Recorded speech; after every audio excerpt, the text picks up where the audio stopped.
I'm Michael Carter, and I was the cinematographer on the project. My name is Justine Patterson, and I am the editor on this project. My name's Cavernelius, and I'm the fashion designer's personal assistant. Jewelzzz. I was on the project as the stills photographer. I'm Tesner. I was the head makeup and hair artist. My name is Ayanda Sadek, and I was the makeup artist on this project. My name is Beverley. I am the fashion designer on this project. I have designed all of the garments and also oversee all of the design processes for every garment that's been used from beginning to end. Hi, I'm Aramis, Smit, and I made the garments. I drafted the patterns based on Beverley's designs. I made mock-ups, which are test versions of the garments for the models to fit, and I sewed all the garments. I'm Izette Blignaut. I was the production manager / first lady / help to our little big ass boss woman lady, Michelle. My name is Michelle Hughes, and I am the producer, director, choreographer, co-collaborator on this project.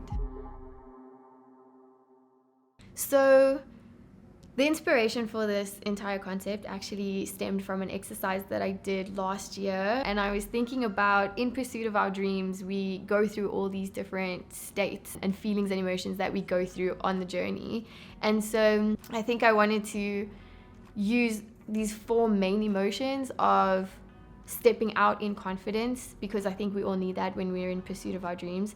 And so stepping out in confidence means that you place yourself in a very vulnerable state, and that's kind of the next emotion that followed. And based off of that vulnerability, it obviously makes us quite scared, which followed on to fear. But in order to pursue your dreams, you need to persevere through all of those different challenges and different feelings and different emotions to eventually reach your dreams. So originally when Michelle pitched the idea to me, I was so intrigued because of how extremely it was thought through.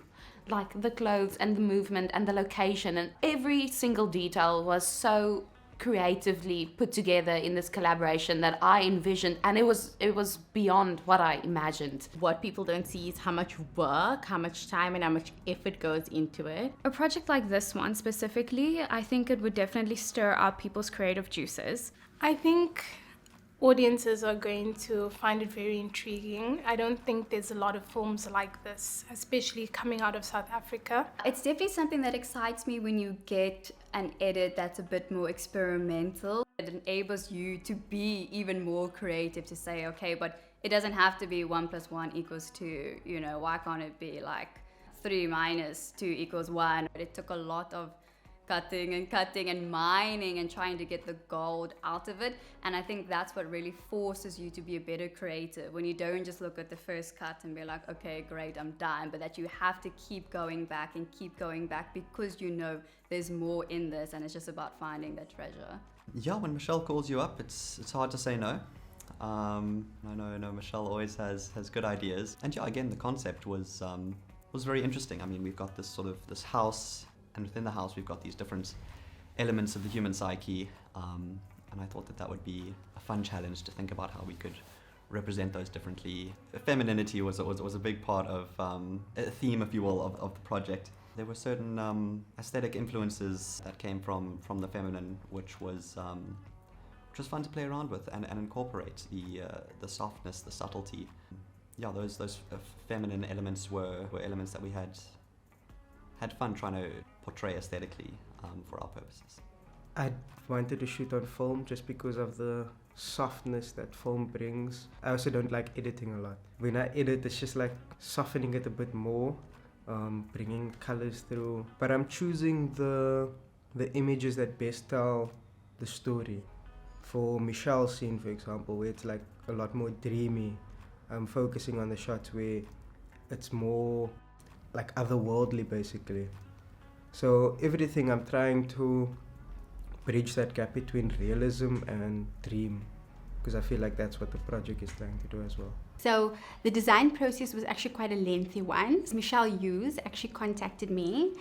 She had a vision for this amazing project that she wanted to work on, a short film, and she had very definite ideas for the designs that she wanted to use for this. So what I did after receiving the brief, I thought the best way to go about it and to give each element some sort of form and identity was to find a single inspiration for each one of them. Vulnerability, we used a daisy for inspiration, and with the daisy, it actually has 5 stages in its life cycle. And so each one of the garments, they were formed with regards to or inspired by the shapes of all of the daisy's life cycle.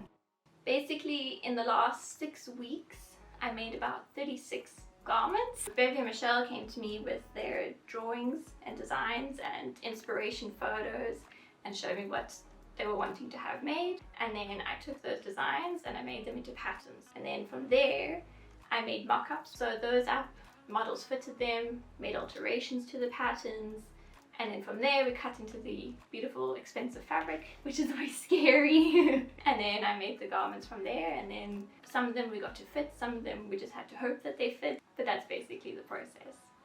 So I'd always wanted to do something with fashion, and I've always wanted to move more into that realm, and I felt that this is such a perfect concept to incorporate high fashion into, because not a lot of people, specifically from a dancer's point of view and from dance films, were doing and creating work that included high fashion or luxury fashion.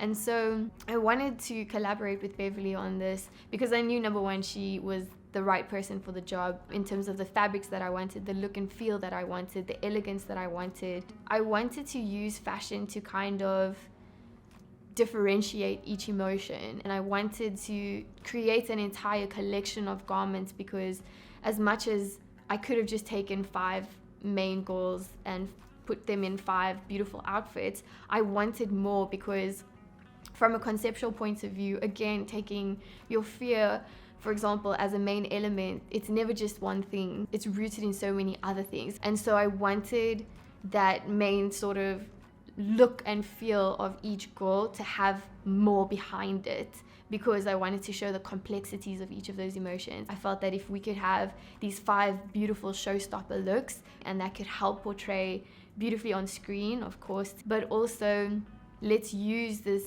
thing that we are so scared of and make it something artistic, make it beautiful, make it visual, make it come to life, and bring that through in clothing. So I'm a little bit torn about what I most look forward to. I'm really excited to see the final edit of the short film, but then I'm also really excited to see the fashion show, because it's going to be something quite special and something quite different and unique. I think there was just so much heart and passion put into it, and I hope that when people watch the short film, when they watch the fashion show, when they see the exhibit of how it was all put together, that they will feel that same love and that same passion and the same intention that we did.